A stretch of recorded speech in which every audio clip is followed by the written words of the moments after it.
اعوذ باللہ من الشیطان الرجیم بسم اللہ الرحمن الرحیم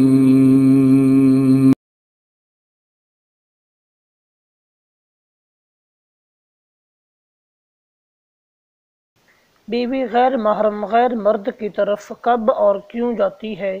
معاشرے کی ایک تلخ حقیقت۔ کروٹ بدل کے آنکھیں بند کیے ہی اس نے تکیے کے نیچے سے فون نکالا جو مسلسل وائبریٹ کر رہا تھا۔ آنکھ کھولی اور فون کی اسکرین پہ بلنک کرتا ہوا جانا پہچانا نمبر دیکھ کر اسے کوفت ہوئی۔ اس وقت اسے کیا مصیبت پڑی ہے؟ کچھ بڑبڑاتے اس نے کال کاٹ دی اور میسج ٹائپ کیا، اس وقت تم سے بات نہیں کر سکتا کیونکہ وہ ساتھ سو رہی ہے۔ میسج سینڈ کر کے وہ جواب کا انتظار کرنے لگا۔ فون کی سکرین لائٹ جو آف ہو گئی تھی میسج رپلائی آنے پہ آن ہوئی۔ اس نے جلدی سے میسج ٹائپ کیا اور ساتھ ہی اپنے بستر سے اٹھ بیٹھا۔ بنا کچھ آواز کیے بالکل ہی آہستہ سے وہ بستر سے اٹھا اور اندھیرے میں ہی چپل ڈھونڈنے لگا۔ چپل ملی تو اس نے آگے بڑھ کر دھیرے سے دروازہ کھولا، لیکن باہر کی لائٹ آن تھی۔ دروازہ کھلنے سے کمرے میں ہلکی سی روشنی ہوئی۔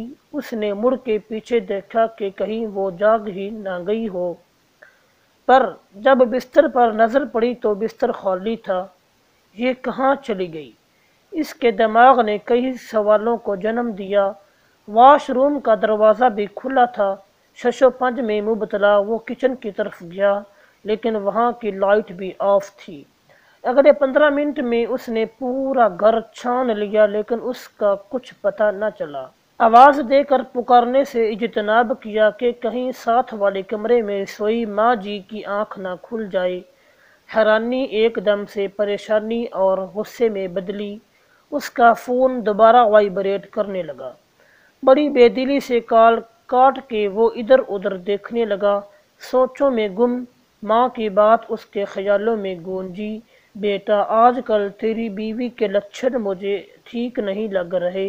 گھنٹوں کمرے کا دروازہ بند کر کے پتہ نہیں کس سے فون پہ لگی رہتی ہے۔ ابھی کچھ دن پہلے ہی ماں جی نے اپنے شک کا اظہار کیا تھا، لیکن اس نے اس بات پہ کوئی دھیان نہ دیا۔ اس نے سوچا کہ کہیں وہ چھت پر نہ ہو۔ دماغ میں سوالوں کا انبار لیے وہ سیڑھیاں چڑھنے لگا۔ ابھی اس کا پاؤں آخری سیڑھی پر ہی پڑا تھا کہ ایک سرگوشی سن کے وہ وہیں رک گیا۔ اس نے سنا کہ میں اس کی بیوی تو بن گئی، لیکن اسے مجھ میں دلچسپی نام کی کوئی چیز نہیں۔ ہمارے بیچ زور زبردستی کا رشتہ چل رہا ہے۔ جب پہلی بار میں نے ان کے فون میں کسی لڑکی کے غیر اخلاقی میسج پڑھے تو بہت روئی اور بہت پریشان ہوئی۔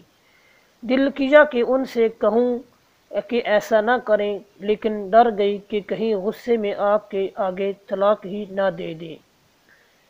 جب میں سو جاتی ہوں تو وہ گھنٹوں کسی پہ فون پہ باتیں کرتے رہتے ہیں۔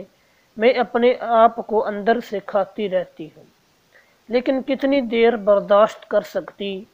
کوئی تو ہو جو میرے دل کی بات سنے۔ پر جب سے تم میری زندگی میں آئے ہو تو لگتا ہے کوئی اپنا ہے جو پرواہ کرتا ہے۔ میں جب بھی پریشان ہوتی ہوں تو تمہیں یاد کرتی ہوں۔ تم سے بات کر کے دل کا بوجھ ہلکا ہو جاتا ہے۔ وہ اپنے دل کی باتیں آگے کسی اور سے کرتے ہیں تو میرے دل کی باتیں سننے کے لیے تم میرے پاس ہو۔ سرگوشیاں ابھی جاری تھیں لیکن اس کی برداشت کم پڑ گئی۔ غیرت کے سمندر میں طوفان اٹھا۔ اس نے قدم آگے بڑھایا کہ آج تو اسے اس کے دھوکے کی سزا مل کر ہی رہے گی۔ اتنے میں اس کے فون نے پھر سے وائبریٹ کرنا شروع کر دیا۔ سارے جذبات ایک دم ٹھنڈے پڑ گئے۔ ایک پل کے لیے جیسے سب کچھ رک گیا ہو، جیسے کسی نے اس کی زبان جکڑ لی ہو۔ پاؤں آگے نہ بڑھ پائے۔ وہ کسی شکست خوردہ انسان کی طرح واپس سیڑھیاں اترنے لگا۔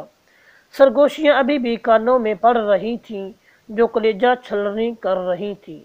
اپنا فون پاور آف کر کے وہ بستر پر لیٹ گیا۔ آج تو آرام دہ بستر پر بھی کانٹے چبھ رہے تھے۔ جس گناہ کا مرتکب وہ خود تھا، کیسے کسی اور کو اسی گناہ کی سزا دیتا؟ اگر کوئی سزاوار تھا تو وہ خود تھا۔ ناظرین، آخری بات عرض کر رہا ہوں، کبھی کبھی ہم اس بات سے انجان ہوتے ہیں کہ ہماری کی ہوئی چھوٹی سی ایک غلطی کیسے بھیانک طوفان کا پیش خیمہ بنتی ہے۔